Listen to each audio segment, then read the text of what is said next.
پاکستان مسلم league نون کی ترجمان مریم اورنگزیب نے کہا کہ ایوان میں عدم اعتماد تحریک پیش کرنے کے لیے ان کے نمبر پورے ہیں۔ مریم اورنگزیب نے کہا کہ تحریک عدم اعتماد سے متعلق کہا یہ کوئی آف ریکارڈ خط نہیں، on record no confidence motion ہے۔ عالمی سازش اگر ہوئی ہے نا اس ملک میں تاریخی، تو وہ فورن فنڈنگ اکاؤنٹس کے ذریعے ہوئی ہے، جب اوورسیز پاکستانیز کا پیسہ منی لانڈر کر کے بیرون ملک لوگوں کا پیسہ لے کر،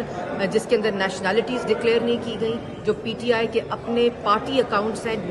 ملک کے دوسرے ممالک میں وہ ڈکلیئر نہیں کی گئی، وہ فورن فنڈنگ اکاؤنٹس جو اوورسیز پاکستانیز کا منی لانڈر کر کے ذاتی ملازمین کے اکاؤنٹس میں آ کر پاکستان کے خلاف 3.5 سال سازش ہوئی، معیشت تباہ ہوئی، روزگار تباہ ہوا، بھوک، افلاس، میڈیا کی زبان بندی ہوئی، پارلیمنٹ کے اوپر جو لعنت بھیجتے تھے انہوں نے قابض کیا پارلیمان کے اوپر، سیاسی مخالفین کو سزائے موت کی چکی میں رکھا، ترقی کی شرح 5.8% سے منفی 0.2% پر لے کر آئے، روزگار 60 لاکھ لوگوں کو بے روزگار کیا جو 1 کروڑ نوکری دینے کا دعویٰ کرتے تھے۔ وہ سب آن دا ریکارڈ باتیں ہیں بائی دا وے۔ وہ عمران خان صاحب کو میں بتانا چاہتی ہوں کہ 50 لاکھ گھر، 1 کروڑ نوکری،